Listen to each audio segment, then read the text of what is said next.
So Hot Takes, the hottest sports betting podcast on the planet.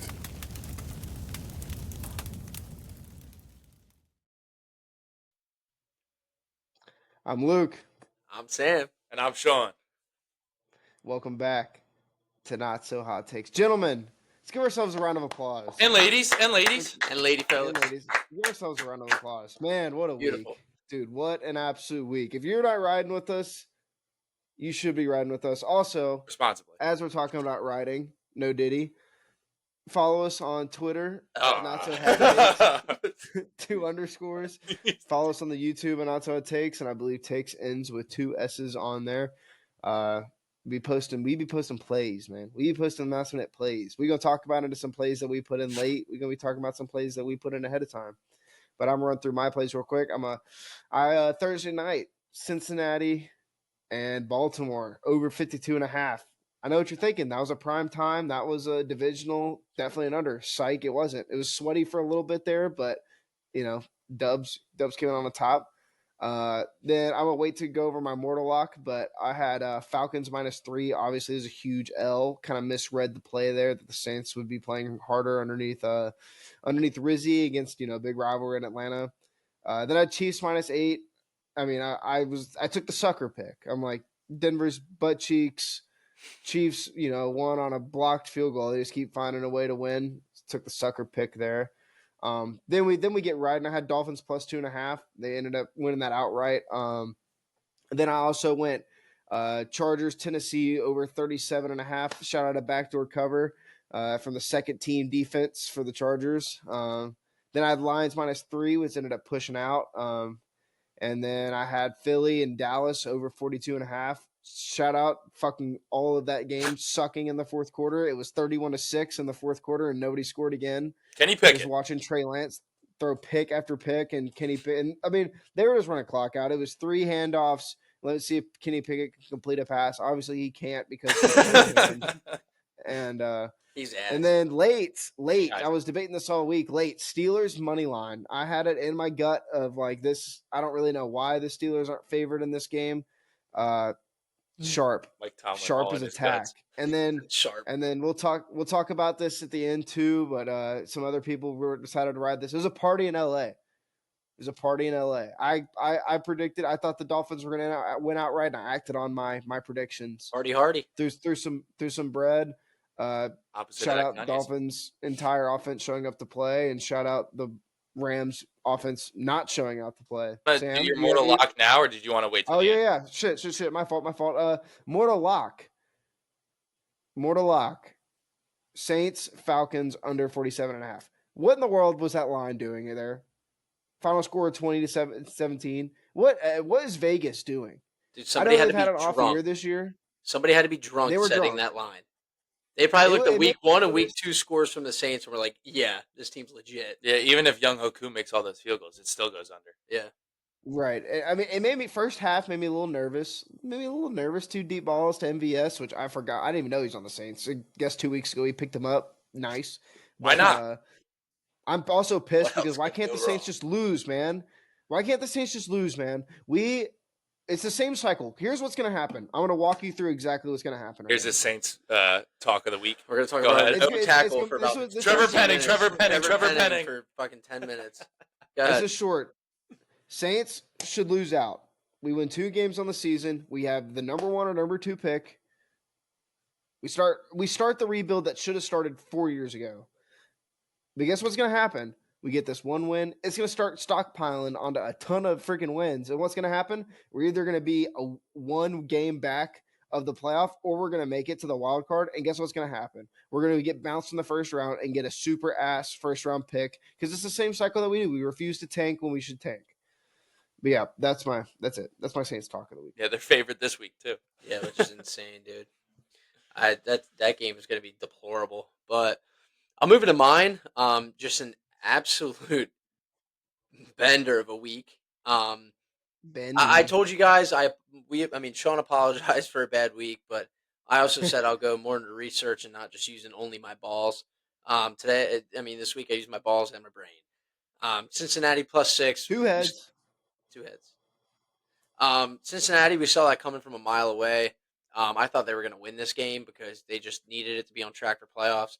+6, put it in the books. I had Philadelphia -7, was never a doubt really. Like we said, Atlanta -3. That kind of sucked. That broke the perfect week up for me. Minnesota Jacksonville. I had no idea why this line was anywhere near 46. The total ended, and I am not lying, and you are hearing me 100% correctly. The total was 19, 12-7, which is incredible. No touchdowns for Minnesota. No touchdowns for Incredible. Minnesota. Nothing. Which led me into my Minnesota -4 I got on Monday. Thank God, because it steamed up to I think 6 before the game. 7. 7, yeah. Because once Lawrence was ruled out, it steamed up to 7. Yeah, I had them They at didn't steamer. cover somehow. I had them at 4, Yeah. and they did not cover it. Well, they covered 4, Yeah. 12-7. They covered somehow.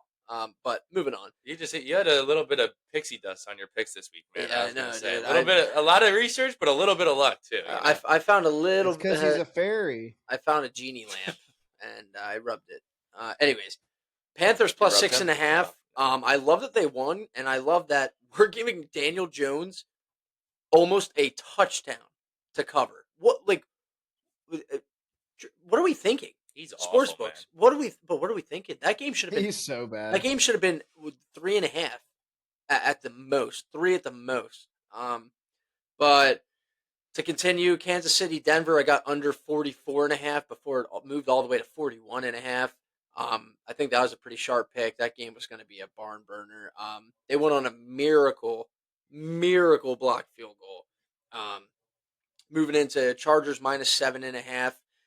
Belt to ass. Late touchdown to brought it closer, but it was never close. And then Dolphins money line. Shout out Luke Weaver. I wanted to take it, but I wasn't sure all day. Then he brought it up. He's like, "Yo, we should take this shit." And I said, "Yo, let's get it." I think the Dolphins are on the right Sharp. side here. Tua was due, like we said. And then to wrap it up for the teaser, I had Chargers -1.5, Eagles -1.5, and Chiefs -1.5, which Sweater. I almost died. I was sitting in the chair Pixie dust. watching the game. I had 2 teasers. The other one it was the same thing, but with Steelers +8.5, which was amazing because they went outright. And to end the day, a double push. When's Pixie the last dust. time Double that's whammy. happened to you? I had Detroit -3 and Detroit Houston Last time I was over with your under mom. 49. 26-23. Like the most perfect scenario to push. I don't know what the hell happened, but I'm happy. I ran out without any losses. End of the week, 11-1 and 2. Going right into mine. Just a disclaimer: if you see me on my phone right now, I'm sweating a Maction game. We're recording on a Wednesday. I'm deep in a Maction sweat right now. It's insane. Yeah, but going into mine, I ended up 5-4. And I added 3 plays late onto the Twitter on Sunday. They went 0-3. So So if you don't follow us on Twitter, Yeah. good. don't just the rest of the Twitter. Maybe just ignore my plays. I'm having a little fun, just losing some money. Little fun. It's fun. Yeah. So I'll start When with. I saw you post those, I was kind of like, these could be sharp. I'm like, these are kind of some sharp picks, like stuff that you wouldn't like. I was like, Chicago -3 in the first half. I'm like, Sharp. I feel like only a shark, like somebody would like pick, like somebody who's doing some research, like would pick that. I'm like, that's good. That's a pretty good play. Oh, I was deep in it because. I'll just start with 19 that. consecutive drives and Chicago hasn't scored a touchdown. Yeah, it's something really bad. But I'll just start with that. Chicago, I had two of my later plays. I added Chicago -3 in the first half. New England was statistically the worst first half team in the entire league. They had covered one first half spread the entire year. Then they do it again because Chicago can't sniff the end zone. Speaking of Chicago sniffing the end zone, I had DeAndre Swift to score a touchdown. Nope. Didn't happen. No one scored, so I guess I can't be mad that someone vultured his touchdown because Matt Eberflus vultured the entire Chicago organization. That's about it. I know. He's my coach terrorist of the week. Get him out. Terrorist. Good on my next one. Denver +8.5. Not really a sweat at all. They should have won outright. I said it on the pod last week. It felt like the game that Kansas City was going to lose. It was that divisional team with a big spread. Mahomes, he doesn't cover it. He wins the games. He doesn't cover it. Chiefs Devil Magic, Taylor They Swift gotta be Devil cheating. Magic, whatever you want to call it. They figure it out.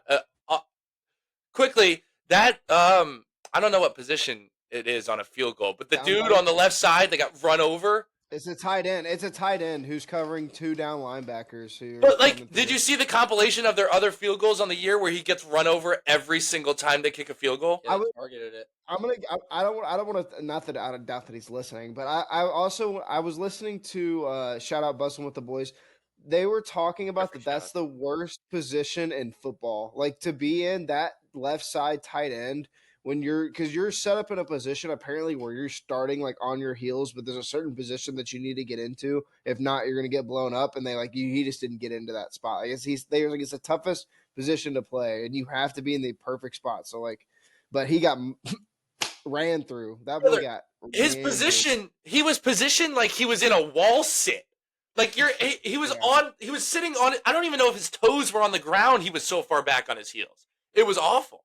But they covered the through. 8.5. Penn State freshman girl just ran through. Next pick, another late ad that lost. Indianapolis plus 4.5. Flacco was terrible, man. Like they probably cover that game with competent quarterback. Possessions were so bad. Competent quarterback play in that game, and I think they cover that 4.5 pretty easily. And we'll get into I that thought they were because gonna get it for a while. there has been news on that front, and it's good news for me. To me, not for me, but to me. Good news. It's good news. They Not made- fake they news. made the it's good decision. news. They put my guy back in. I'll spoil it. A-Rich starting this week. Next up, I had the over 45.5. I got a little later than Sam, but it wasn't really a sweat. Covered halfway through the third quarter. Another thing, not to pat myself on the back, but I did say the moon ball from Russ to Mike Williams could loom large, and I'm not sure it could have loomed any larger. Game-winning touchdown down the stretch. Ball might have gone above the ceiling of FedEx Field, came down right into Mike Williams' arms. Why have one George Pickens when you can have two George Pickens? I think George Pickens is my new favorite NFL player. I was talking about this with one of my coworkers. I love watching George Pickens play Dude, football. he's just It is the most fun. It's the most fun football ever. Like Dude, it's like if you took a dude playing, like if you're playing street football with your relatives and it's a really rough cousin, they just took him and put him in pads and put him on the Steelers. It's It's like playing. incredible. It's like playing football with your little brother in the backyard. Like you just know you're gonna win, and so you're just picking him up and throwing him around. Like Right. that's it's does just like watching that. He does whatever the hell he wants. It's hilarious. Dude, on the pick. And that catch Yeah. that catch he had in the first touchdown they had in the first drive of the game was insane. That catch was insane. I know that it wasn't like a one-handed grab or anything, but that was a sick catch. No, I know, but the pickoff, dude, he doesn't even go Yeah. for the ball. He just turns and just starts fighting with it, dude. He's incredible. Yeah, I saw someone say when you're trying to play football, but then George Pickens just starts eating your face. It's like, yeah, that's kind of what happened. I think I'm gonna start. I'm gonna put the screens. I'm gonna put the picture of him on draft night staring at the TV as like my new phone screensaver. So every time I open it up, I just chuckle. Yeah, well, I was I gonna ask what happened. And I'm gonna say this is more fun to look at. don't like George Pickens though because he's a Steeler and he goes for like 3 catches for 145 yards and 2 touchdowns every time he plays the Bengals. I swear to God. Well, as a non-divisional foe, Oh, don't eat my face, George Pickens. I'm sorry. It's an AFC North thing. All right, we'll move on. Next we'll pick, move on. Philly -7. It was they were just It's always the birds. we all knew they were going to beat the shit out of them. Let's be honest here. It's really all there is to it. Then I'll just get my mortal out of the way. I had the under 38 in the Tennessee Chargers game. Late touchdown once they pulled the starters covered. I mean, Weaver got the good end of it. I got the bad end of it. That's just luck. You know, it's one of us was going to get lucky in that spot. Houston plus 3.5 against Detroit. Can't believe it was as much of a sweat as it was. 5 picks from Jared Goff. They still win. Joe Burrow throws for 430. I didn't check that game till 4 halftime. touchdowns. I didn't check that game till halftime. Thought it was wraps. I was like, this game's over. Yeah, well, Psych. Championship team came back, regrouped. Jake Bates, brick salesman, like a month ago. well, The last pick, Monday night game, I had the under 50.5. That was the least sweaty bet of all time. I mean, it never had a sniff of a chance because second quarter was just patty cake, hot potato turnover battle between Tua and Stafford. It was our group chat was pretty. I had to mute our group chat because Weaver was a half a second ahead. It was like ball. Oh no, Tua, what are you doing? Ball. Bro, Tua, what the hell? Tua sucks. It was just over and over again. So That's my favorite thing to do is when I see a fumble and we're all talking about the same game is just to yell ball. Like that's my favorite thing because that's what I'm doing in real life. I'm literally going ball, type ball, and then I'm wow. But that's all I had. So 5-4 would have been 5-1 if I didn't add any plays. But yeah. would have been an immaculate week. But I just tried to have a little bit of fun, and now Chicago is banned forever. Yeah, Nice city, but shitty football team. Shitty city, shitty Right. football team. Maddie's gonna Shitty kill you. aim. Shout out Maddie. Drain the football team. Get a new one. Chirac. Shout out Maddie. She's also the only one that ever comments on any of our podcasts. I want to see if I can pull up some of her best comments. If it'll take me 2 seconds to do it, but He's an OG. I think bro. one of her comments was, "This is my first time hearing that Sam rode on a short bus. Now everything makes sense." And then All right, Maddie, if you're listening, you can go fuck yourself. yeah. She Try. on the podcast. If you're 0-2, we bet on you. She commented, period. And then on college football is the best. The NFL sucks. She says, found out Sam rode the short bus and suddenly everything makes sense. All right, Slay we already Queen. said that one. Slay Queen. That was So Appreciate it. yeah, let's roll into week 11. Give me into week believe it's 11, already week please. 11. I can't believe it's already week 11, fellas. Like it is just. I know we got Shout a out lot of to- football left. We still got playoffs, but Shout out to Akron. already winning a bet. We're let's 1-0. go. That's insane, dude. But week 11, fellas, we're getting down the stretch. We're getting down the home stretch here. It's going too So fast. we're going to Thursday night game. We got Washington at Philly. The line currently sits at Philly minus 3.5. Over under is 48.5. I don't have anything. I want to see this line move to 47.5 for me to bet the over. Anything that's not kind of like 37.5, 39.5, 42, 47.5, like the typical like numbers that cover a lot of things. I don't really love to bet them. I would like to bet I don't feel comfortable betting the under. Because the theme is typically divisional rival prime time screams under, but that really hasn't been the trend this year. So I don't think that's going to be. I don't know if that's going to stay consistent. So I'm staying away from it. If it somehow jumps to 47.5 by tomorrow, I'll probably bet the over. But I'm that's where I lean right now. I'll let you go with your pick first, but I just want to say the primetime unders, Thursday has been an outlier the last couple seasons, surprisingly. It's like Monday and Sunday, the unders have been annihilating. But Thursday, it's been like 50-50. So it's less of a...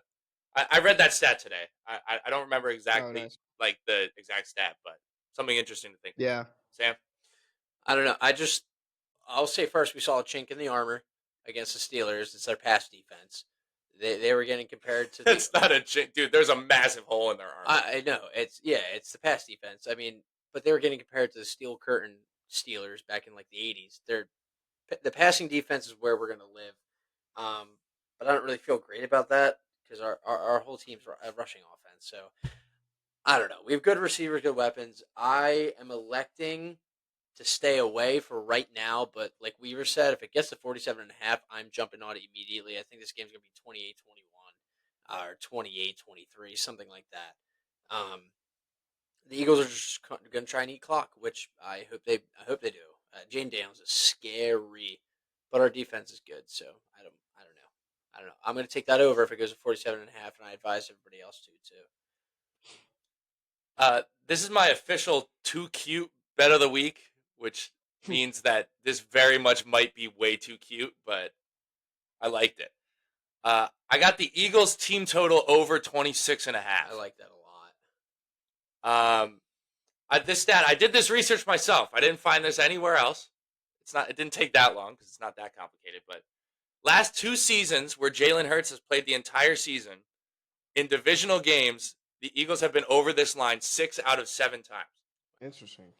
I really like. So Washington, their pass defense is bad, but They have the 6th highest EPA per play against the run on the season, and they have the 8th highest success rate against the run on the season. Meaning highest, like they give it up. They give up a lot of EPA on run plays. They give up their success rate is, I think it's 43.2%, which on run plays is god awful. It means like almost 50% of the time, teams are putting themselves in a spot to get a first down, putting themselves in front of the chains just by simply running the ball. And then another thing, I would lean over, but the thing that scares me is that Philly's defense has been coming into form, especially ever since DeGene has been the starter at slot. Their secondary has been a lot better. But I think that Washington's offense is good enough to make Philly continue to try to have to score. And I think that also leans to them putting pressure on this Washington defense, which is not good. So I lean the over. I really like Philly. I think Philly's going to be the team that puts up the points. 27 points against this Washington defense is not that crazy. We saw Baltimore put up 30 on them. We saw Cincinnati put up over 30. I know that. I don't remember exactly. I think it was like 38, 34 or something like that. Or 42, 34 or something like that. But Burrow went crazy. So good offenses have been able to score on this Washington defense. Washington, they put up 20 on Baltimore. They put up 40 on Cincinnati. Well, Cincinnati's defense is terrible. I very much know. You guys also very much know. It's very simple. But I just think Philly's going to be able to score here. An interesting thing, though. Did you guys know the Eagles are 0-6 against the spread in their last 6 home games? They're due. Uh-oh, Yeah, I wait. feel like they haven't played at home in a little bit. When's He's the last talking time they me played into at taking home? -3 is what he's trying to do. 0-6 When's the last at time home. they played at home? 0-6 in their last 6 home games against the spread. Their defense does look good, too. Here's a little tidbit before we move on. The skipper, a.k.a. my old man, sent me a little fun parlay because he knows I dabble in this. So Oh, my. Here we go. he does his little Oh, research. boy. Listen to that. Well, A.J. Brown touchdown. Jaden Daniels touchdown, which we struggle with a mobile quarterback. Hurts 25-plus rushing. Goddard 40-plus receiving. Eagles total over 27.5. And sharp. Commanders total under 21.5. Big Nick feels good about the defense. That'd be 10 to win you 1,400. Just a little tidbit. I was thinking about putting a little bit of fun money on this. I might take out the Commanders total though, but I like everything else. I really do. With the Commanders totals, what he's saying is under.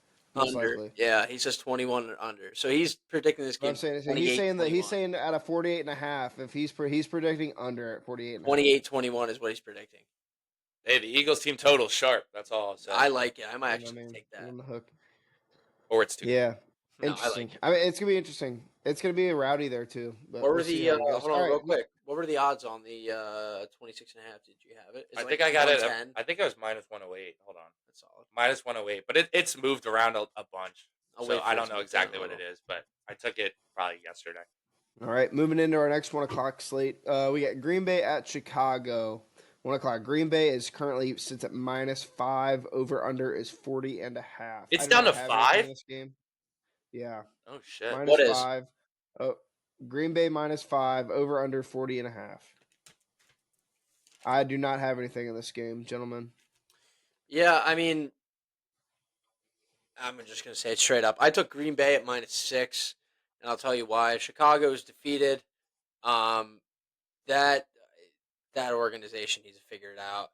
I mean, they're awful. They're the ranked 28 defense overall, only 294 yards per game total. They're averaging 182 in the air and 111 on the ground. Oh, you meant offense. Offense. Okay. Did I say You defense? said I was going to say their Excuse me. defense is decent, but their offense. Their yeah. offense is atrocious.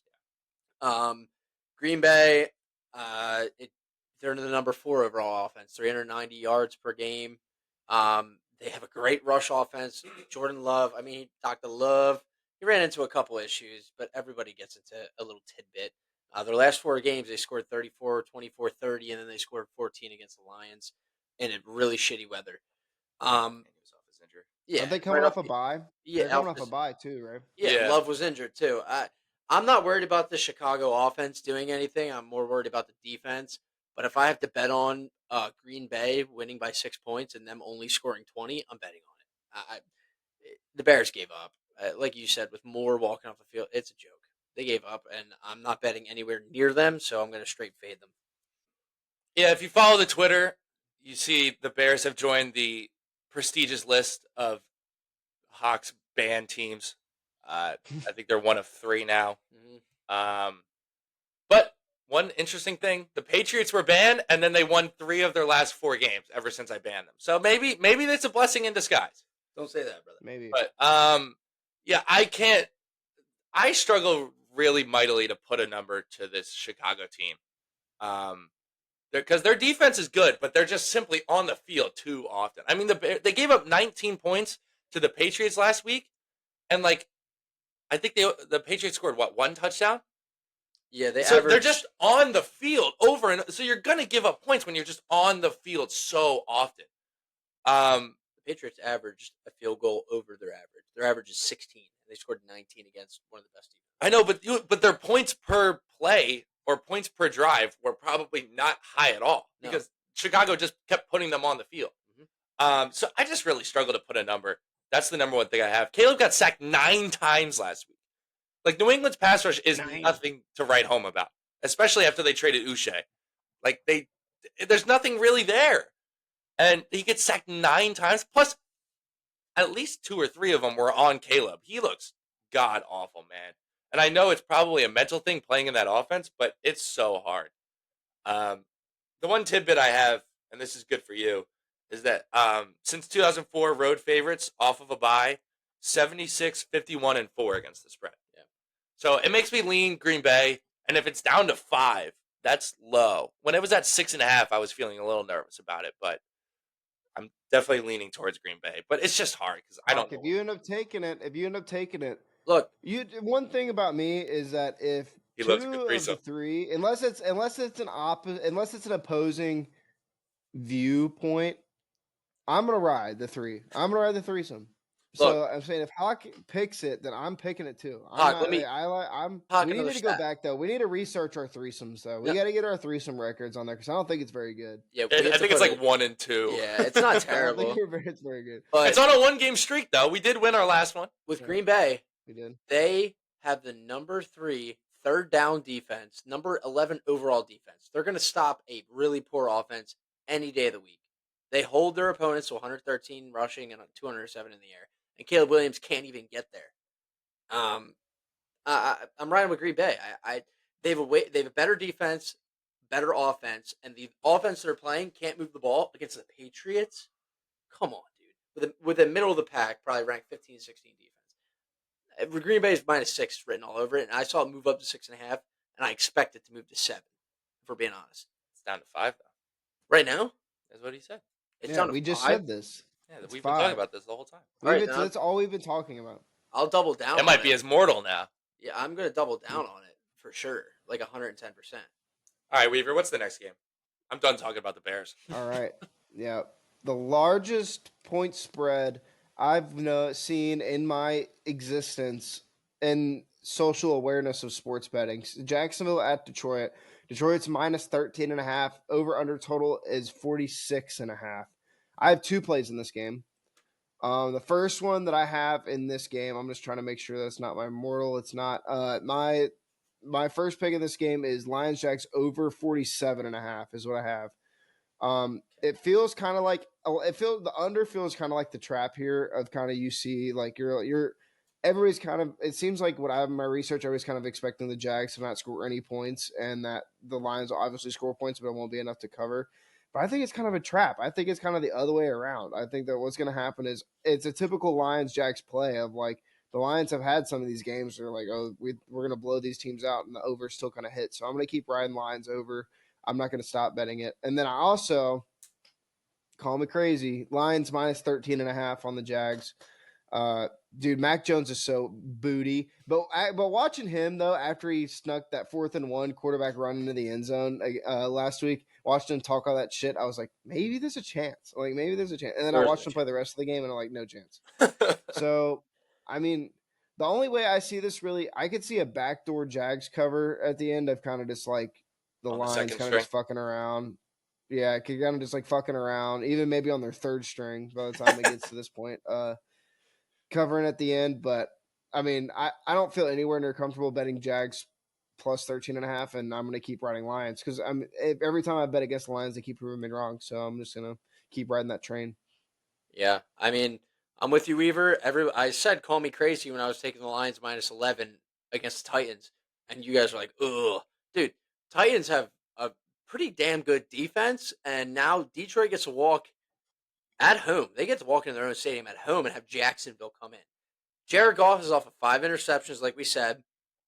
They were down 23-7, regrouped, won 26-23, shut them out. The Texans in the second half. This is the best team in football. I still believe it. Their defense is good, ranked 7 overall. They can stop the rush. They're scoring 32 points per game, dude. Number 8 in the red zone. They get it done. Okay, against Jacksonville, who's the second worst defense in the league. They are terrible. They almost allow 400 yards per game. They're number 30 in the red zone. I think the red zone percentage is over 55%. So you flip a coin and you're either in the end zone or not against them. And a little tidbit, which I think is a huge stat to look at, number 26 in third down defense. 61% of the time they're letting their opponents get the next third down. It's atrocious. Goff is going to come out because I think he has pride, and he's going to just dismantle this Jacksonville team. I think it's going to be 34-7 before they can even blink.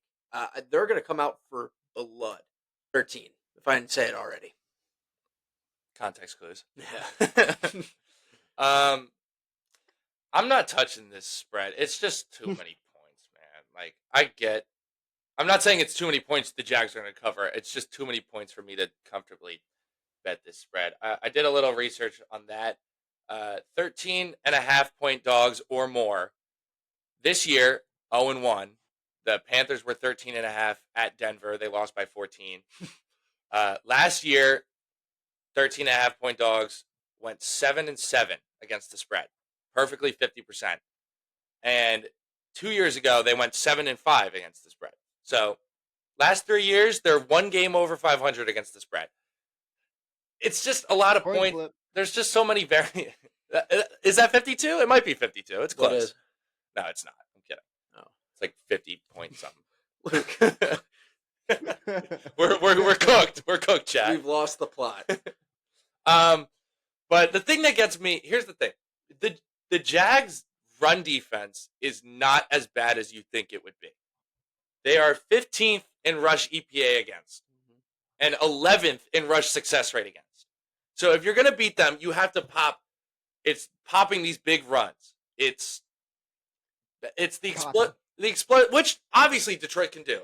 Like, obviously, we're not talking about some team that's like, oh, they only run. It's not Kansas City. Like, Kansas City's run game is their success is they're gonna get 4 yards. They're gonna get 4 yards again. They're gonna get 4 yards again.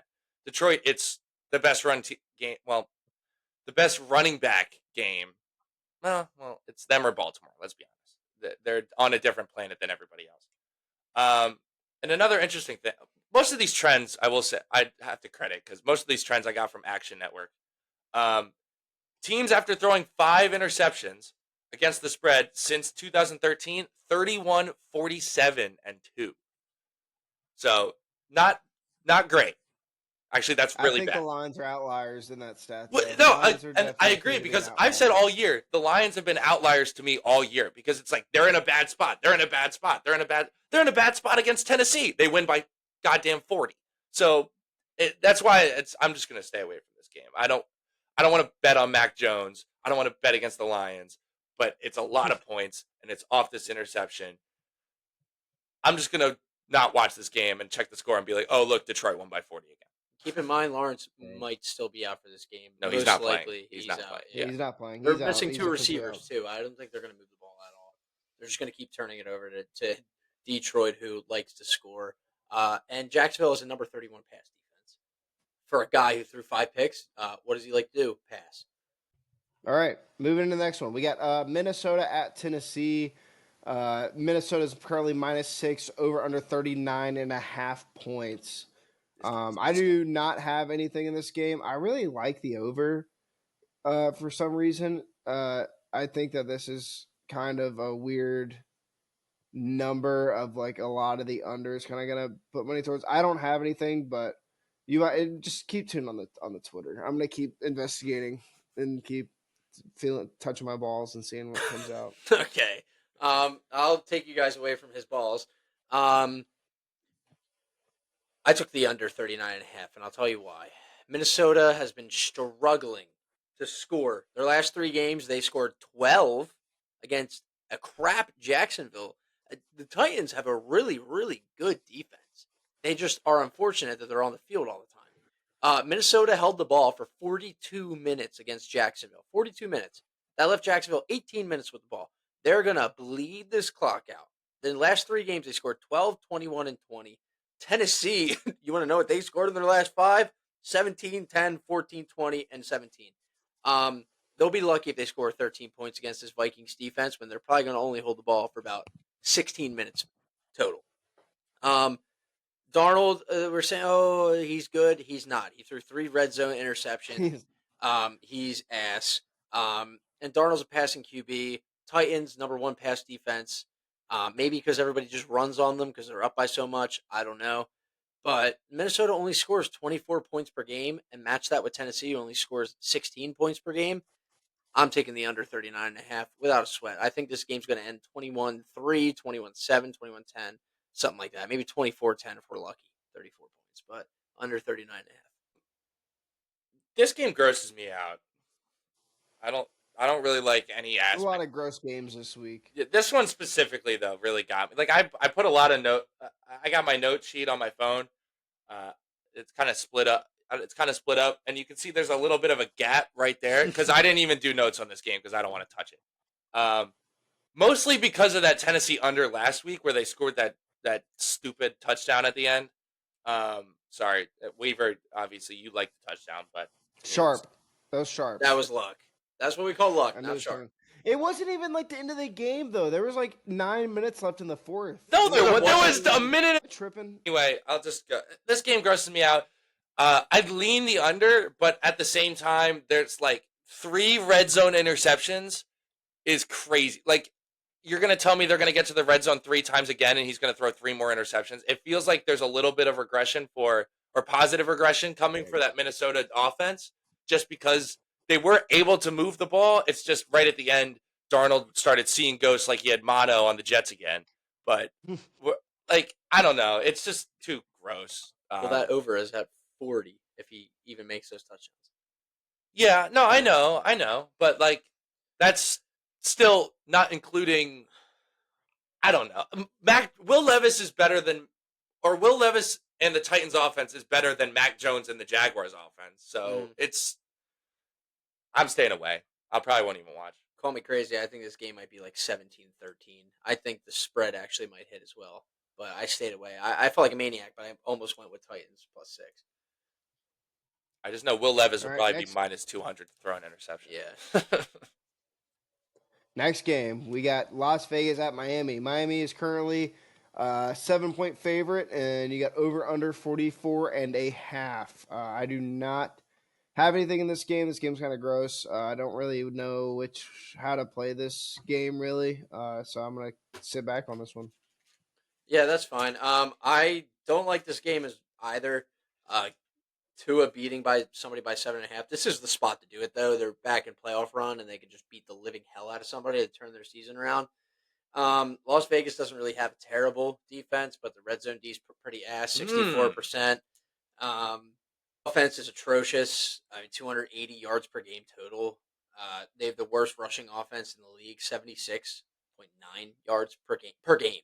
Not per quarter, not per half, per game. Their run game is like historically bad. It's unwatchable how bad their run game is. I think I talked about it last week how the Bengals stopped their run game. Oh my God, it's so bad. It pisses me off how bad it is. It's atrocious. And I mean, their third down offense they only get it 33% of the time. Which is why I took Miami in a teaser. I teased the leg down. It's one of the 3 legs in the teaser. I teased it down to 1.5. I think they should have no problem winning this game by like 5, but 7.5 is a lot. Miami's defense really has showed up. I have nothing really to talk about their offense. Their offenses look great. Their last 3 games, they last 2 they scored 3 touchdowns in each game. Arizona and the Bills, both heartbreaking losses by a field goal, but they looked great. They're scoring a lot, so I took them in the teaser -1.5. That's about all I'm doing with this Miami team this week. I don't have the same pick, but I liked a lot of your analysis is kind of the way I'm looking at it. I have the under 44.5. I like that too. Vegas's offense is terrible. Like you said, the run game, like I mentioned, like you mentioned, unbelievably terrible. But under the radar, like you mentioned, Vegas's defense is not as bad as you would think. It's not. Antonio Pierce, defensive-minded coach, and a little bit something that's going under the radar as well. Vegas coming off the bye, 2 weeks to prepare for this Miami offense, usually leans towards the defense because you're preparing to stop someone. The under here, plus Miami's pass rush at the Rams, Incredible. much better than it's been all year. Kind of surprised me how good it was against Stafford. I know. Well, I will say the Rams' offensive line is god awful, but the Vegas one not that much better. Tua also careless with the ball in the second, mostly just the second quarter, but there was probably like 4 or 5 plays where he could have had like 4 or 5 turnovers, let alone the 2 or 3 throw the he ball had. away either. Plus, he tries to tackle people with his head still. Dear God, please stop, for the love of God. But also another underrated thing. Apparently, high winds are expected. So when winds are over 10 miles an hour, there's a system. I don't know the stats of it, but you're supposed to go to the under. So, yeah, that's why I'm going the under. Little tidbit also, Tua in non-night games against the spread, when he's a 6-point favorite or more, 10-2 against the spread. He just convinced me. Lock me in for the under 44. It's probably at 44 now. It's probably went down. That's when I was looking at it today. I looked at it earlier in the week, and it was a 44.5. Wait. I'm taking under 44. Uh-oh. I was leaning. Hold on, real I quick. see that look. I see it. I was leaning the under, and Sean kind of hammered in my own points. And a huge thing here, Miami, number 3 in third downs. They 32% third down defense. Stopping a 33% third down offense. I'm taking that any day of the week. So with that, Grab the loot. it's a threesome. Hey! Love it. There we go. I love it, man. I love it. Love it. Ride it. Bring Ride him it. up. All right, next game. Wait, Next game. I just want to say one more thing. A little bit of a grain of salt to take with it, because this is the 4th week in a row I will be taking the under in the Miami game. I mean, yeah, but like, think about it. Oh, no, 5th week. It's the 5th week. If Miami scores 28 points, do you think the Raiders are going to score 16? I know. I gave my thoughts, but I just wanted to say that I have been hammering these Miami unders, and I think they're 2-2 right now when I'm taking them. So hopefully we get to 52%. Love it. All right, next game. We got Los Angeles Rams at New England. They get Rams -5. Over under is 43.5. I don't really have anything in this game. I feel like the under is kind of the play here, but I also feel like there could be somewhat of a trap. But with Los Angeles coming off of a bad loss, I think this could be kind of a get-right game for them. And Drake May, I think, is going to have a pretty good game against their not-so-great pass defense, but at the same time, it is Drake May, it is the Patriots, and they're banned. And so, yeah, I don't really like anything about this game. Yeah, well, I'm going to come out straight out. I took the under 44.5, even if you were leaning it. LA's off a short week. Their red zone offense, if you didn't know this, 46.8% conversion. So you flip a coin, they're not getting points in the red zone, which is not really that great. On third down, they're only getting it 34% of the time. Like I said, they just lost 23-15 to Miami, whose defense has been coming around a little bit. New England's another sleeper defense, just like the Raiders. They're number 13 in points per game. They're only giving up 22 per game.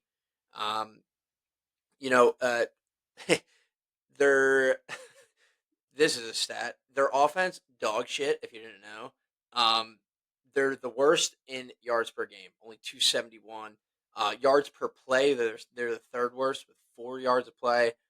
Red zone scoring, under 48%. Tua made a lot of mistakes in that Dolphins game, and the Rams never really capitalized on it. New England and Dolphins edges them out a little bit on defense, but I think the under is a safe pick here. I felt great about this pick. LA is kind of running into a little bit of a speed bump that we see some teams run into, and I'm not really worried about them. My line actually for this game was more like 40.5, 41.5. So if I think in my mind I'm getting 3 extra points, I'm taking it any day of the week. Under 44.5. I'm picking this game. I've gone back and forth on if it's going to be my pick of the week. I think I'm going to save it for my pick of the week. I'm going to save it. Well, we can move on then. All right. Move on. Cleveland at New Orleans. New Orleans is currently at -1. Over under is 44.5. I'm going to come right out and say it. I'm tossing out all of my stuff about not betting with my own team because I don't care about the Saints anymore. My season for them is over. So I'm going to bet in this game. I got Saints -1.5 versus the Browns. I think playing for the new head coach is something different in the NFL that not a lot of people take into account. Teams definitely tend to play harder when they seem to be a little bit more motivated, especially under Rizzi. Stuff seems to kind of be clicking a little bit. I know that they're still out Olave and Shaheed, but something feels a little different. I think the Browns are still dog shit, and I think the Saints defense is going to have to lock in. Their secondary is still pretty good, and they're just not going to have to let James throw the ball. The only concern is kind of Nick Chubb in this game, but I think the Saints can still itch out 1.5 at home against the Browns. Saints fans just refuse to let their team die, and I think the Saints come out and can take it. I hope we lose, though. This is one of those games where it's like maybe the aura for me flips. I'm hoping it flips the team because I want us to lose every game. And so I'm hoping that by me betting them, I'll have lose. So the thing is, if I lose some money, the Saints are one step closer to a higher draft pick. He's hedging his happiness by betting on his own team here, folks. This is groundbreaking. Yeah. I'm going to come out and say it real quick. In my notes here, I literally have run with an exclamation point. But I think 44.5 points is way too many for these two teams. I took the under. New Orleans versus pretty decent defenses against the Chargers. They put up 8. Denver, they put up 10. Kansas City, they put up 13. And Philadelphia, they put up 12. And that's a full strength. And that was when in the midst of them scoring 40 points back-to-back games. Against a Philadelphia defense that was struggling early on, too. Cleveland in their last 5, 13, 16, 14, outlier 29 and 10. That was Jameis Winston's Super Bowl beating the Ravens. This team is just in the shitter. He needs LASIK again. I think Winston has to go see a doctor. Number 31 overall offense, number 28 pass, number 28 rush. Number second worst in converting on third down. I don't see this game being a blowout on any side because then you come back to Cleveland with a good defense. A little bit better than average. And they're number 2 on third down conversions as well. So they're going to be able to stop the Saints when they're trying to drive, vice versa. Winston can't connect with anybody passing. I think the under here is safe. I think we're going to see a barn burner. The closest I think it's going to get is if both these teams are in the 20s, it's going to be low 20s, which I'm not worried about. But I think this game's going to be 17-12, 17-13. It's going to be ugly. It's going to be 17-13, and the Cleveland's going to have the ball at the end of the game with a chance to win, and Jameis Winston's going to throw a pick. You heard it here first. Under 44.5. One of my you guys are this is one of my considerations for my pick of the week. I got Cleveland plus 1.5. Good. Good. I got it when I put it into my model. I'll call it that. And it spit out Cleveland -1. And then the spot for me was more than enough for me to. It's kind of a hammer spot for me. Cleveland is off their bye. Cleveland is off a huge divisional win. That was frankly lucky because Atlanta missed 3 field goals. And they don't have the rah-rah spot anymore after firing their coach. A lot of teams, you see them fire their coach. That first week afterward, they come out, they play like their hair's on fire. Because like, this is a whole new team. This is a big divisional game. We can come out and get a win. That's gone. So now you have a team coming off a bye, coming into your place. The energy's low. We talk about Jameis Winston. His Super Bowl's beating the Ravens. He gets to come back to New Orleans, where he played some of his best football. He's comfortable in this stadium. There's something there. There's something there. I think there's something there. But a couple extra things. The New Orleans run defense is god awful. Absolutely god awful. They are second worst in the entire league in run EPA per play allowed. Yep. And they are third worst in rush success rate allowed. So they're giving up explosive runs and they're letting teams dink and dunk them on runs to get first downs. There's no stop. Nick Chubb has been bad, I will say. He's averaging like 2.5 yards per carry since he came back. But we're still talking about Nick Chubb coming off a major knee injury. I think that you can't doubt him. I think, and especially playing this terrible run defense, he's got 4 games under his belt now. I think he'll have a better game. I'm not saying he's going to go for 150 like prime Nick Chubb, but I think he will be better. And then another thing, Cleveland's pass defense is pretty good. They are 6th in dropback success rate against, which is tied with Denver, who I think we all can acknowledge is a top-tier pass defense in this league. Mm-hmm. So if they're going to beat them, it has to be with explosive plays, which we know New Orleans is capable of, especially if MVS is Randy Moss again this week. Then I'm screwed. If he goes Randy Moss again this week, then I lose. And I'm willing to pay to see MVS go Randy Moss this week. Last thing, little tidbit. Derek Carr, off of a win in his career, 29, 41, and 1 against the spread. God awful. And teams that are off of a win after a 5-game losing streak where they lost against the spread every week. Let me explain that a little better. Teams off a 5-game losing streak straight up and against the spread after winning to break the streak are 14 and 31 the week after that. So it's a big, the spot is just too much for me to ignore. I think that coming off the bye for Cleveland, New Orleans after the rah-rah spot, the energy is down. They're not playing that divisional opponent anymore. Jameis, just don't throw 5 interceptions and we're sitting pretty. Actually, maybe do throw 5 interceptions because apparently those teams win. Wow, that leads us into Indianapolis at New York Jets. New York Jets are currently -4. Total is 43.5. Excuse me.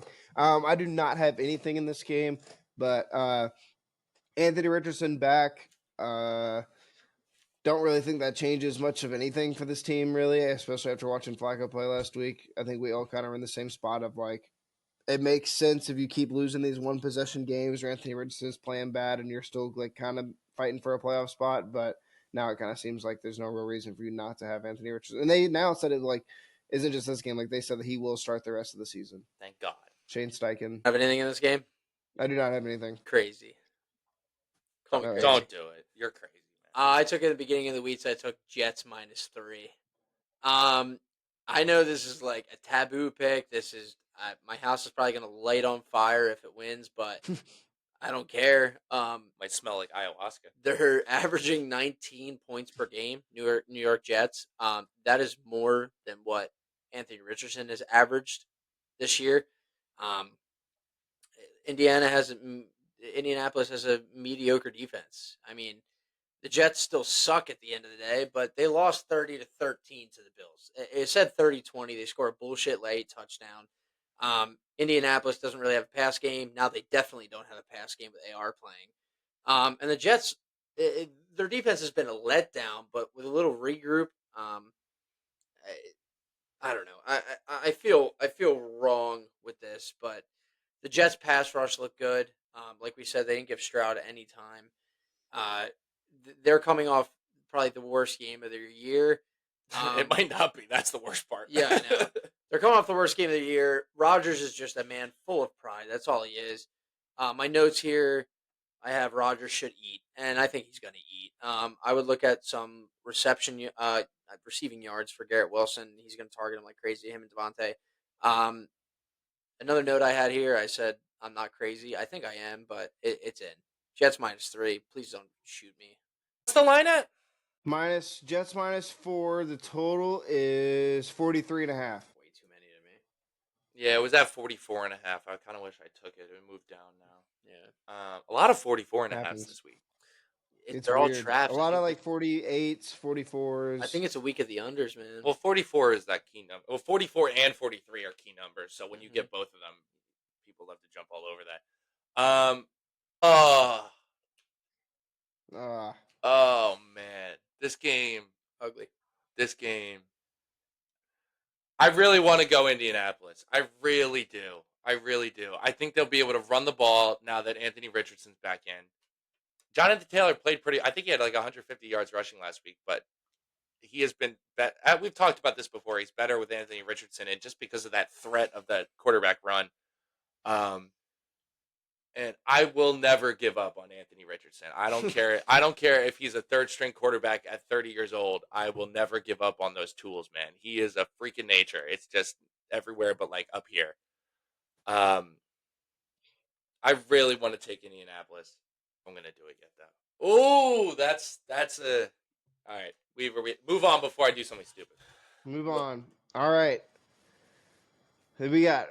Final 1 o'clock game. We got Baltimore at Pittsburgh. Baltimore is -3. Over under is 47.5. This is the game I'm wrestling the most with, you guys.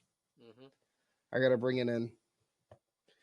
7 of these last 8 games have been decided within a touchdown, or have been decided within a touchdown. I don't know. No, if anyone. I'm really leaning Steelers +3 at home. Maybe sprinkle a little money line in there too. Again, back-to-back weeks. But if they can get to 3.5, I'm only nervous that it's going to get to 2.5. And then I'm going to be pissed I didn't take it at 3. I don't think it's going to go under 3. I don't think it is. I think if anything, it's going to sit at 3. If it gets to 3.5, I'm taking it. If it gets to 3.5, I'm taking it. It was at 3.5 yesterday for about like 3 hours. Yeah, because I checked and then I checked again and it was gone. Yeah, I didn't see it at 3.5. So is that all you got? Or Can we talk this out? Yeah, together? I think I'll help you out. With the history of this team, these two teams playing their last 4 games together, Pittsburgh won the last 3. Baltimore won, we'll say the first out of the 4. 17-10, 17-10, 16-13, 16-14. Guess what, listeners? It's a trap. I got this on Monday over 47.5, and I'd still take over 48 just for you guys.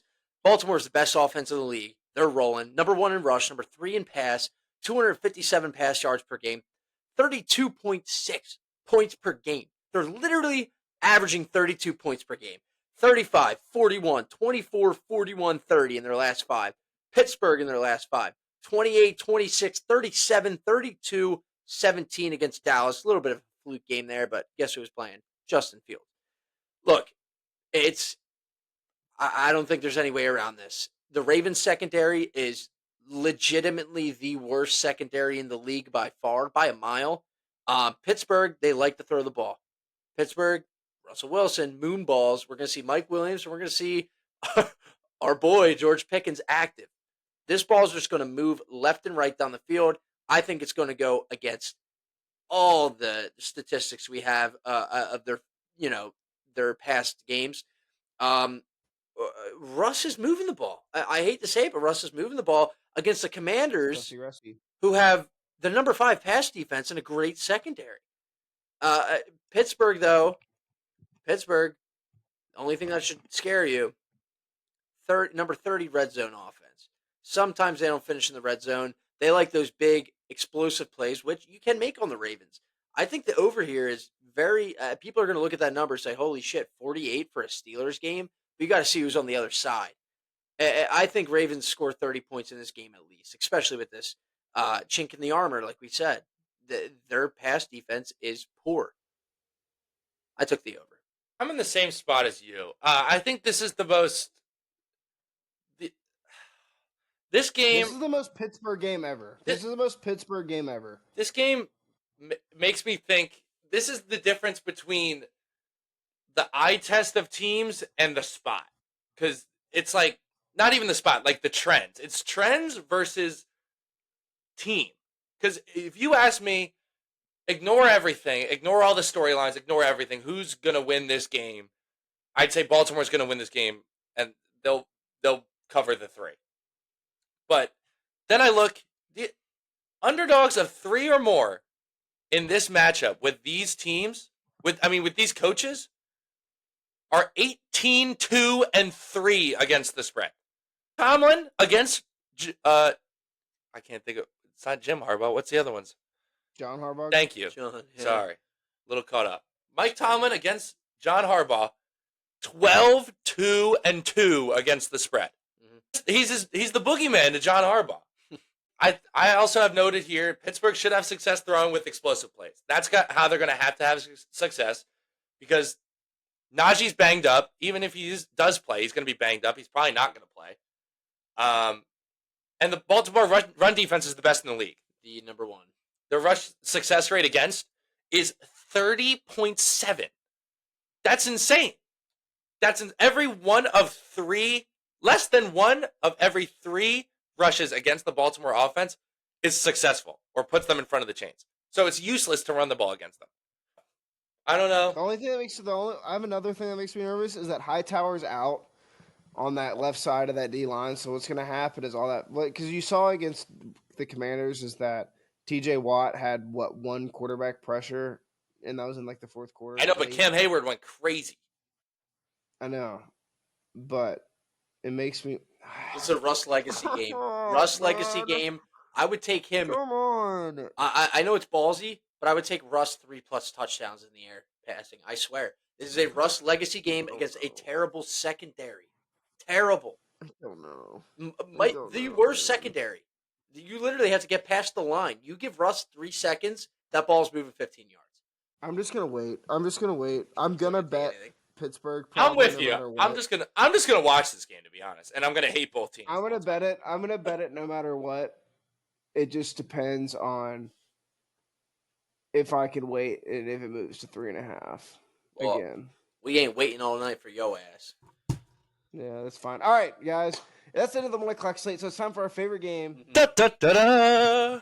Da, da, da, da, I will note. da, da, da, da, I will note we da, have a lot of da, cheap da, games this week. da, We have a da, lot. da, da, da, da, da, da, We gotta try da, and da, input. da, da, da, da, da. We gotta try and input. A lot of cheap games this week. Music or some shit. What are for you them. talking about? No, like You're background. trying to. You're trying. No, to make them sound better. You're trying to. You're Nah, trying to to, make you're trying them to take sound my better. job, man. That's messed up, man. AI is stealing all the jobs now, man. Yeah, man. I'm a real person, man, with feelings Oh, wait a minute. and good singing chords. Wait a minute. Sean, what are you doing Monday? Or was Sunday? You're not doing anything Sunday? I don't know. I don't want to go. To Let's the Jets. run it back in MetLife, baby. Come on, you wanted to take the Colts. I already took the Jets. Why don't we run it back full fade? We'll see. That'd be Our fun. ticket's $10 again. That's my pick. It's got to be Jets Colts lowest ticket. It's not the cheapest. No. It's close, but it's not. Ooh, it's close. It's We're close. going. It's close. We're going. Shit. Oh, we're so going. Let's tell Ben Kobertowski right now. Shout out Ben, dude. Big Ben. Stan. Amazing cheesesteaks. Is the cheapest? Oh, it's one of those two. Give me Vegas. No. Damn it. Could be close. that. Hold on. Combined pick? Combined pick? I'm looking at these two. One of those two. I was looking at exactly This that one. Yeah, New Orleans, Cleveland. That is the cheapest one. Yes! Come on, baby. Most Do you expensive. want to know the New York Indy game? Yeah. Yeah. At first, I want to hear, Sean, what ticket price would you have to hear for you to be like, that's pretty fucking cheap? $20. I would $15.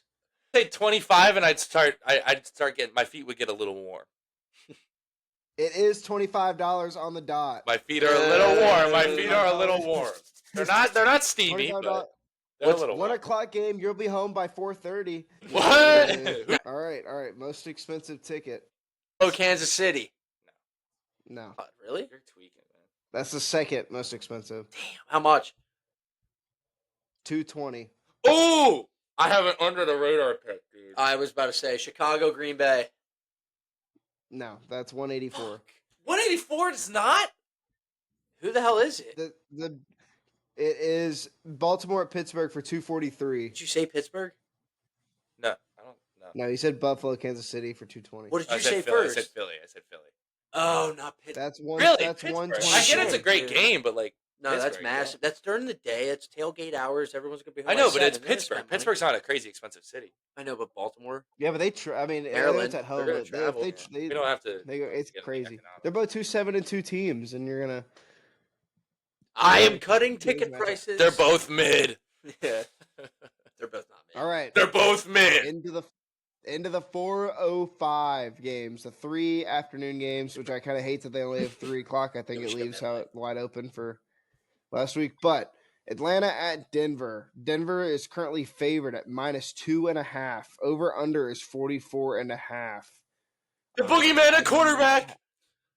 Yep, I do not have anything in this game. He's in But I'm the here. mailbox. You said you had nothing, Luke?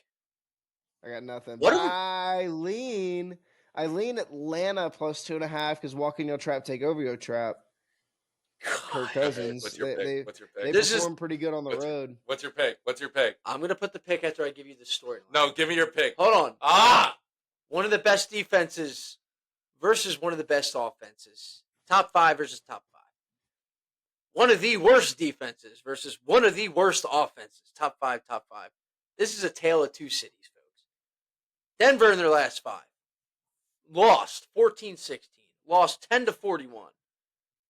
Won 28-14 against the Panthers. Okay.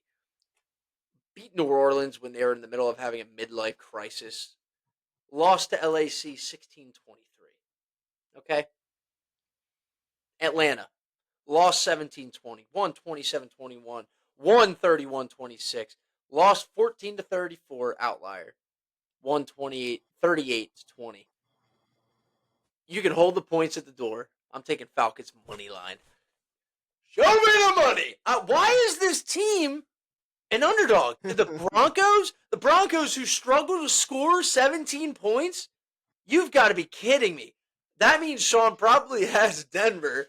Give me Bo Nix! Yeah, I mean, Denver averaging 19 points per game. This Falcons defense only gives up 21 per game. I'm fine to give up 21 here because they're going to score 24. Okay? Kirko is back and better than ever. He's walking out of the trap. Hot Atlanta. Okay? It's in Denver, which doesn't scare me one bit. Give me the Falcons. Money line.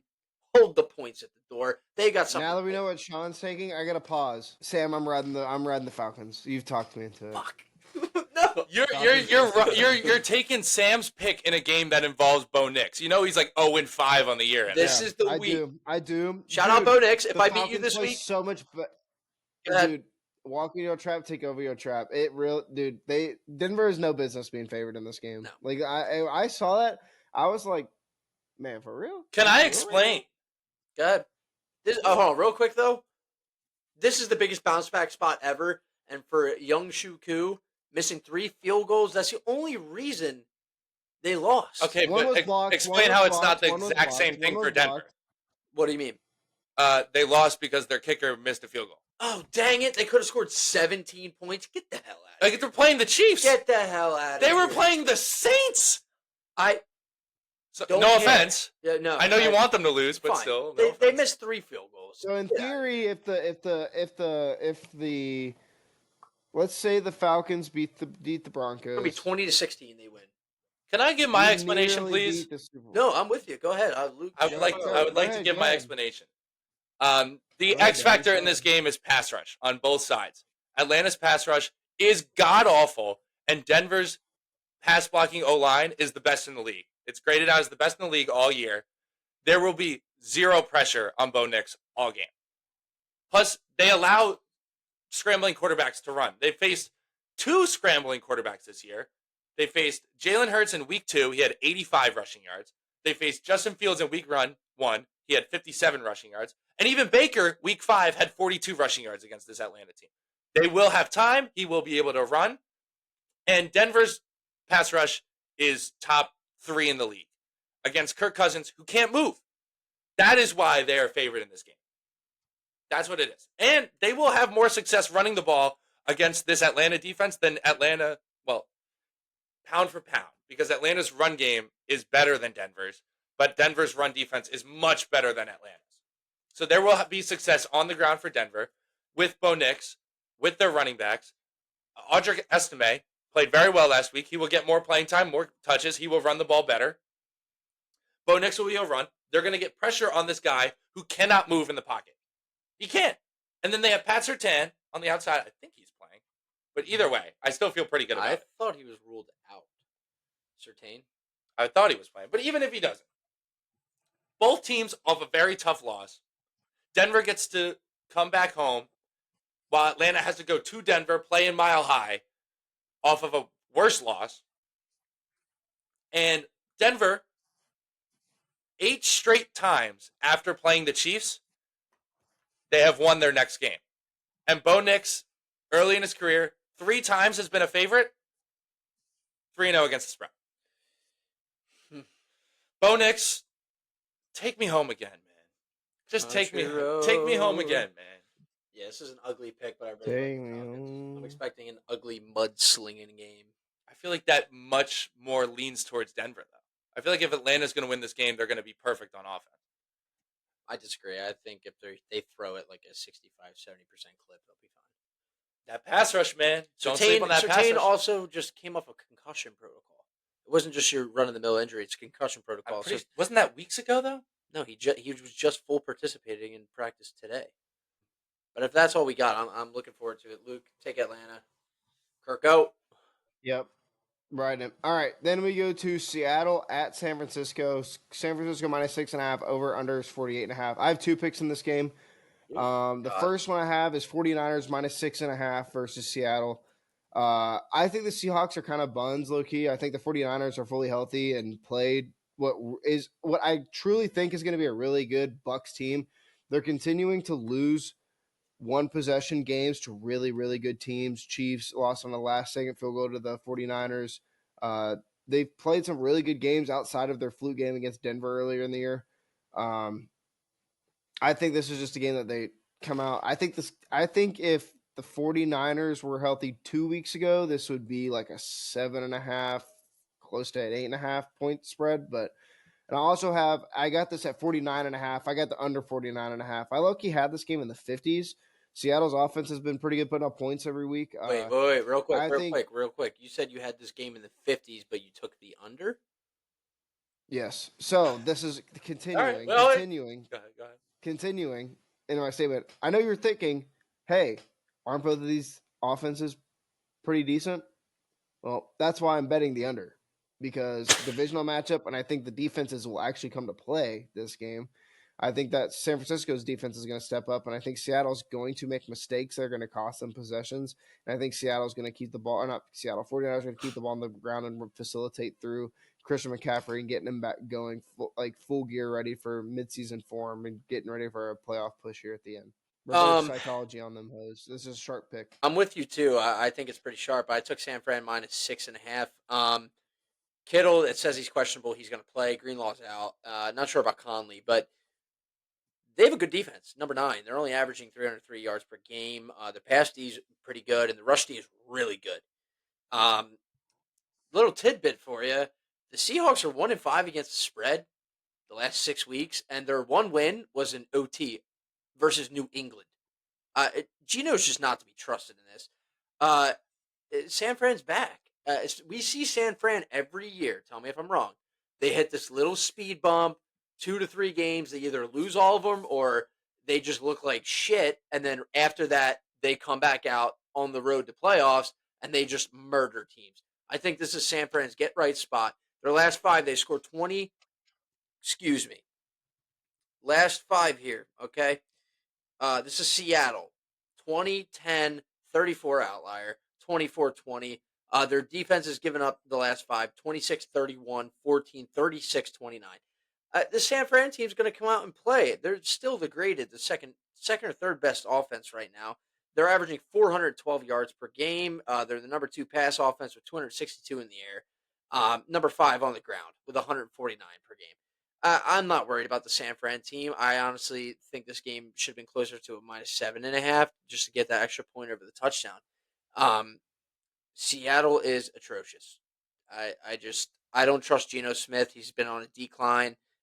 They're not very good, like Luke said. I was leaning the under, but since Luke gave his synopsis, I'm going to have to rethink mine because he thought the game was going to be in the 50s and then he took the under, so it makes no fucking sense. But I think it's exactly. That's the point. That's the point. Metcalf probably looking like he might be out, and same thing with Fant. No, I think he's playing. Yeah, if he is, he's going to play limited. I think he's just going to get hurt again. Let's talk about San Francisco. They held Tampa to only 220 total yards. I mean, the score doesn't reflect what the defense did, but 220 total yards. I think they only threw for 160 in the air.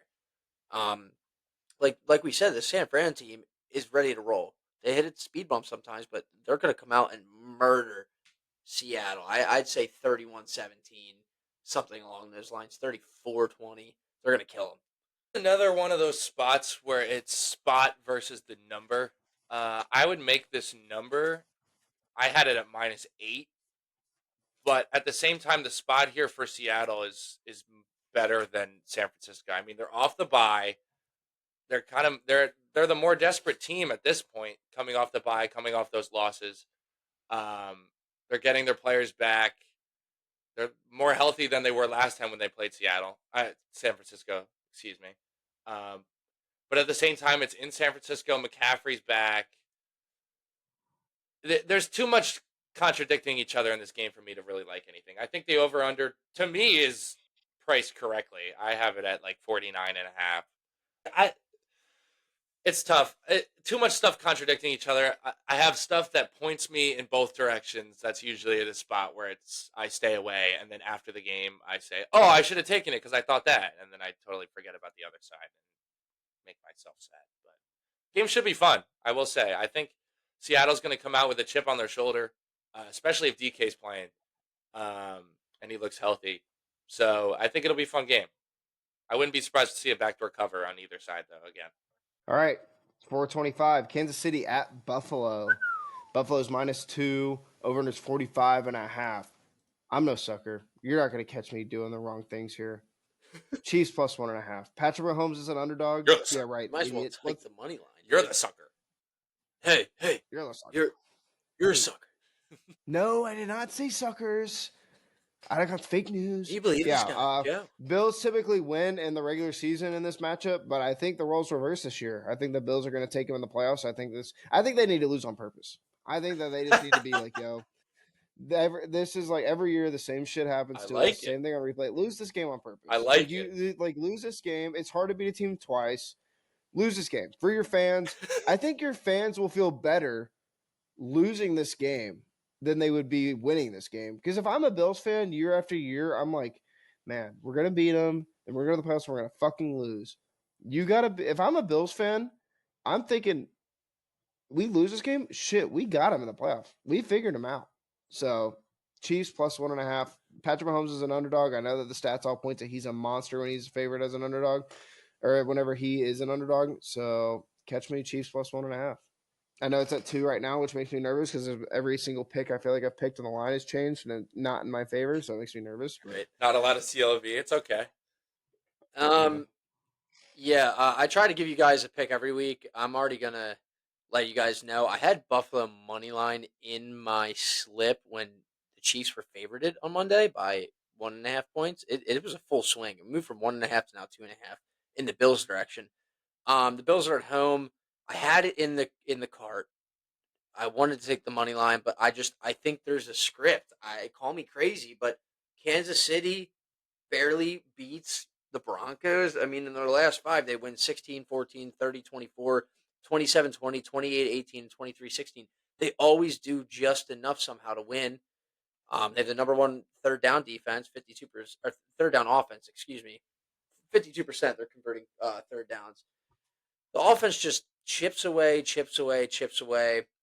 On the other side, I think Kansas City has been kind of throwing smoke bombs and fucking sneak attacks to win these games. It's incredible. Buffalo, though, has been dismantling teams. I mean, in the last 5, they score 30, 30, 31, 34, 23. I don't know where to go with this game. And also, Kansas City hasn't really played a strong opponent in their last 5 games. Like they've played like a Bills team. They're scoring 24.3 points per game. Buffalo's scoring 29 per game. They're number 7 in the red zone. They get it done. They convert. I'm scared shitless because Mahomes is 13-2 as an underdog, or 13-1, and I think there's a script. I think the Chiefs are going undefeated this year because if they beat the Bills, they have a cakewalk to being undefeated. They play the Raiders again. Panthers are beaten. Yeah, right. I don't know. Buffalo has scored 30 plus in 3 straight.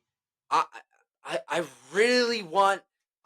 You might see me tomorrow if it goes. I don't know. I really want to take the Bills, but I just do not trust whatever voodoo devil magic that Taylor Swift is doing for fucking Kelsey and the Chiefs. I have no idea in this game. But I'm leaning Buffalo. I want Buffalo to win this game. They're 3-1 in the regular season against them. Luke, I think your logic is flawed because the Chiefs in the playoffs are just a whole different animal. So those Bills fans might lose twice if they just throw this game. I really like the Bills in this spot. I want to pull the trigger, but there's just the boogeyman's in my closet telling me, "Hey, the NFL already has this game. Chiefs are winning it. They're going undefeated." I don't know. I lean Buffalo. It's like a throw all the stats in the garbage type of game. Oh, I don't know because it's so hard. Because you want to look at it feels if you asked the casual fan what do you think Mahomes' record against Josh Allen is, they'd probably say 3-0. They'd probably say, oh, Josh Allen can never beat Mahomes. He can't do it. 2-0 the last 2 times they played in the regular season. I think he might be even 3-0 the last 3 times. I don't know, man. This Keon Coleman's already ruled out. We don't know if Amari Cooper's going to play. They might go into this game with Khalil Shakir and the no good toys from what's the thing The from Misfit Toys. Yeah, the Misfit Toys. Yeah. Misfit Toys. Coming off that, both teams coming off kind of fluky wins. I mean, Buffalo beats Indianapolis because Joe Flacco is god awful. They scored 30 points still against a decent team. Joe Flacco threw a pick six and another interception that put them in the red zone. So like, there's fluky there. And then obviously we could talk about the Chiefs fluky. We've talked about the Chiefs fluky win. I think what I'm really gonna do is I'm gonna try to find another leg, and I'm gonna tease this up to Kansas City plus 8.5. I don't really see either team blowing the other one out. Honestly, if one team was gonna blow somebody out, no, I don't see it either way. I really like them as they're my favorite teaser leg of the week. I don't necessarily have maybe Cleveland but I don't know. Last time I did that with Cleveland, they lost by like 30. And You always do. You could always tease the Lions like minus 5.5. I'll tease them all. I'll just take their money line and get it at like minus 105 on the Chiefs. But I was if it makes you feel better, I was actually considering the Chiefs as one of my teaser legs. Once we get past the Monday night game, I'll give the full teaser out. But I was looking at plus 8.5 because I just didn't see any way this game is within 3 of either team. It goes past 3. I even thought the same way. Oh, maybe the Bills just come out and shit on them. I don't think so. And I also looked at the over under 45.5. I think it'd be over. I think this game might just be a slugfest because the Chiefs are okay, check down, but then out of nowhere, holy shit, Mahomes throws a 40-yard pass. Like, where the hell did that come from? This is one of those games. I agree with Sean. I think stats of Kansas City just chipping away kind of just gets thrown out the window because this is a grudge game for them. I am going to look at Mahomes' rushing prop. That's something I'm going to take a look at. Right, so then we're going to go into Sunday Night Football. Bengals at Los Angeles Chargers. Los Angeles Chargers are minus 1.5. Over under is 47.5. I have something in this game, but I'm waiting for my mortal lock. So my only line that's had CLV. So we're gonna see. Nice. So you picked that one? Nice. No, I had this picked, but then the line shifted today. Oh, okay. I picked this yesterday. All right. So it moved to today. That makes me guess. You guys go ahead if you have that makes me something. guess what it is. Wait a minute. Go ahead, Sam. So you're passing for now on this game? Yes, it's his mortal. This is your mortal. Okay. I hope I don't spoil your mortal. I've got 2 picks in this game. Actually, I have one. The other one's a lean. But the one pick I did take I took it at 47 on Monday. Over. Took the over. Burrow I think he's the best passing quarterback in the league. We say, oh, the Ravens just have everything. If the Ravens had Joe Burrow, there would be no question if they would win or not. Sorry. I don't know if that makes sense because Lamar is. No. Lamar's MVP about to last win year and 3 has, MVPs twice in as a many row. passing Lamar, touchdowns. Natty, shitty point, but Burrow's one of the best QBs in the league. I think top 2. They don't have a terrible offense. I think is Higgins slated to come back? He's practicing. Okay, well he's practicing. They said he didn't practice. As of Tuesday, he hadn't practiced. I don't know if he practiced today. He or not. ran I'm out not today. fancy I football, watched the but video of it's him like- running up the hill, and they're like, he's running! I don't know. Yeah, Joe Burrow's a leader to me. The Bengals, I think they have to win 8 out of 8 to make playoffs now. They could probably go 7-1 and sneak in. Okay. But it's So 7-1. So this is You the game. gotta pray for some other shit to shake up. Yeah. Right, but they're playing with their backs against the wall.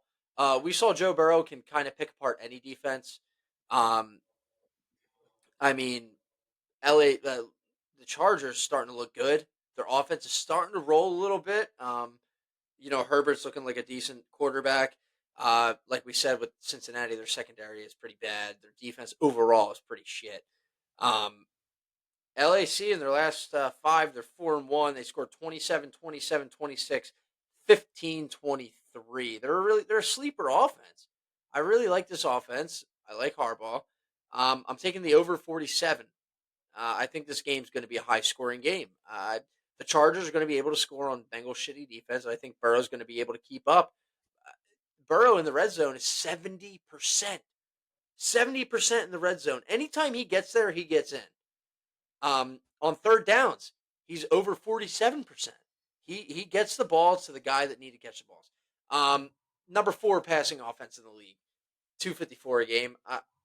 I like the over here because Joe likes to throw, and the Chargers are going to dismantle this defense a little bit, which is kind of sad to say. But over 47, I think it's a safe bet.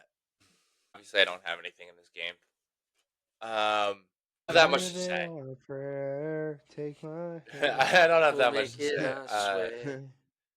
Joe and Jamar played like the best receiver and the best quarterback in the league last week, and they still lost. It's 2 peas in a pod. Let me know if you've heard that before. Honestly, I don't really feel like ranting about the Bengals this week, so we'll just move on. Hopefully they Okay. win. We're gonna move into Monday Night Football. Houston at Dallas. They got Houston minus 7.5. Over under 42.5. I don't have anything this game. This game is gross and disgusting. So I'm gonna just leave it at that. I know Sam's plays a pick because he's a pick in fucking every game, but I like to give the viewers some chance for games that they might like. yeah, look at every fucking game. I went 11-1, so suck my me, buddy. God. Here The we week go. before, 10-3, suck me. Yeah, Anyways, 4 weeks ago, 0-11. that's not true. That's 6 Sorry, weeks 0-9. ago now. That was before I was researching, but I don't have anything here. I would lean Texans minus 7.5. Nico's going to be back. Tank looks really good. Dallas averages giving up 28.8 a game. I mean, do the math. Their last 5 games, I think 3 of them have been single digits. 28 to single digit numbers. That's more than 7.5. That's all I got. Stroud looks pretty good. He's passing the ball pretty well. Second half, the Lions just had a miracle. They'll get back on track. Dallas is one of the worst defenses in the league. So if you like the Texans, take them minus 7. I took the. Let's run through our. Oh, sorry. I'm so sorry. Keep going. I'm so sorry. And I'm gonna so give out sorry. the teaser. It threw so me you off can that slow your Sam. roll, It threw me jackass. off that Sam. It threw me off that Sam didn't have a pick. It just my fault. Unbelievable. Yeah, I have a pick. Rookie mistakes. It's okay. I forgive you. I have the under 42.5. I like it. I think Dallas's last gasp was to try to beat Philly last week, and they got steamrolled because Cooper Rush is god awful. No matter who's starting at quarterback for Dallas, I don't trust their offense. I don't trust their motivation to score. And then even on the other side of the ball, I watched that Houston-Detroit game. Houston's play calling is so awful, man. It might work decently against Dallas simply because Dallas's run defense is so bad. But their play calling is... Joe Mixon had 28 carries last week, and he averaged 1.9 yards a carry.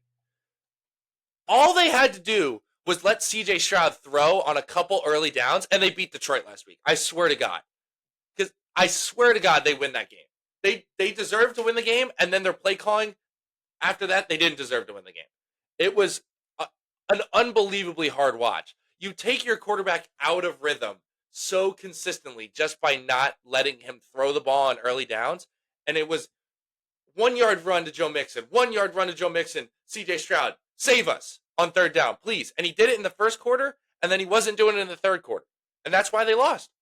It's a hard watch. And then the last thing for me about this under, Parsons back. The Dallas pass rush is not that bad with Micah Parsons in. I mean, obviously you add a world premier pass rusher, it's going to be better. Their pass rush is not that bad, and that Texans offensive line is god awful. 42.5, like we said, primetime game on a non-Thursday against a team that's not motivated versus a team that I don't like their play calling or their offensive line. Give me the under. I think it's moved down to 42 now too, so maybe not. I don't know. Let's go through our mortals.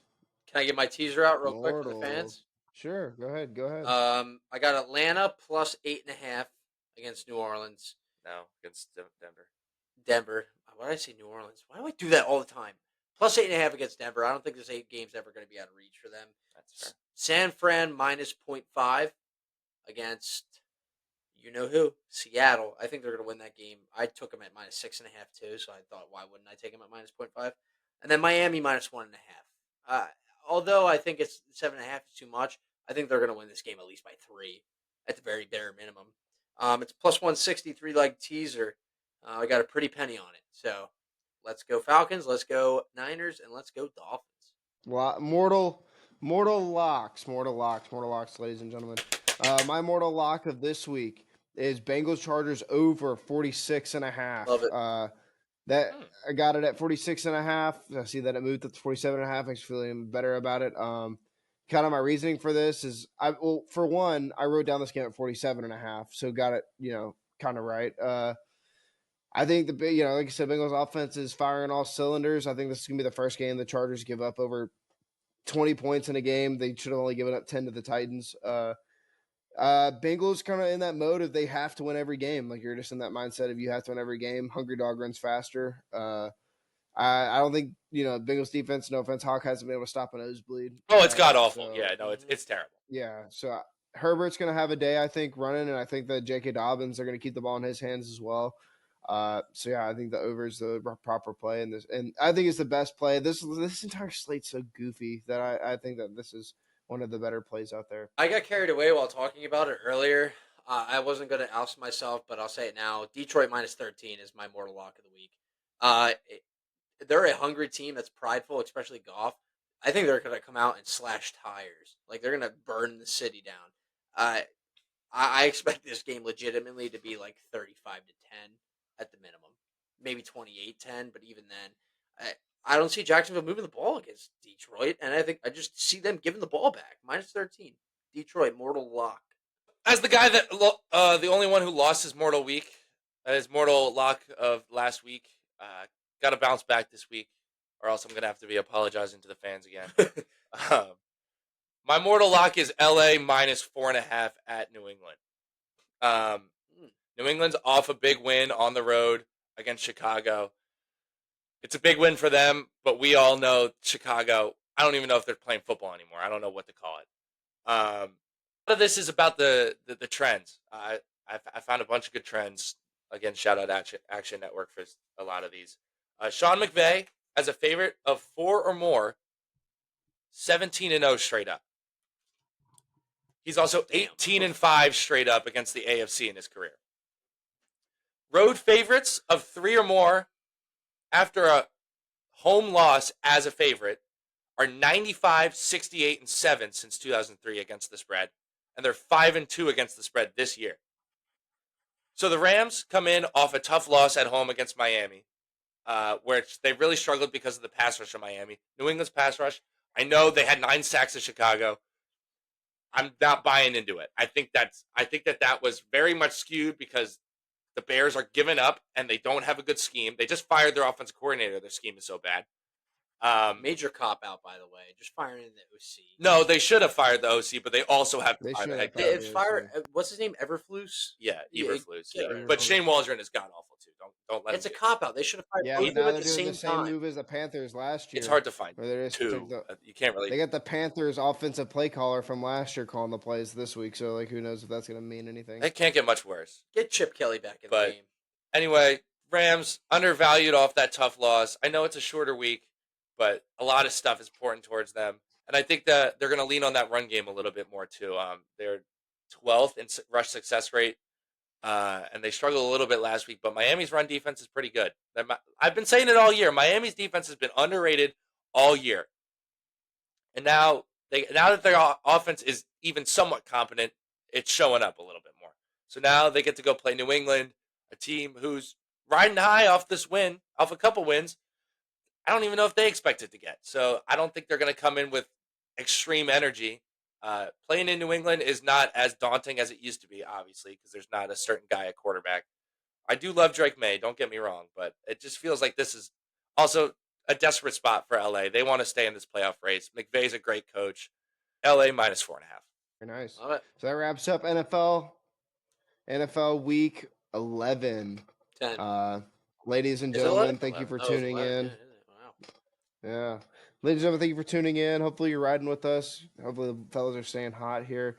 You guys have anything to say before we tell the people goodbye? No, just like and follow on any platform you can. It'll help us out, get us in the algorithm a little bit. Yeah, please gamble responsibly. I know we had a good week, but we've also had 2 separate people have full weeks in the NFL not win a single bet. So if you are going to tail, we thank you. We thank you for listening. Tail responsibly. But please tail responsibly, gamble responsibly, and don't bet anything that you are not able to lose. Except the house. No, All I'm right, kidding. people. Kidding. No, just the Except car. the house Just the and the car. mortgage. Just bet the The car. kids' college fund. Yeah. Go to Bora Bora. All right, Okay. people. We're out of here, people. Later, ladies and men and in between. Adios.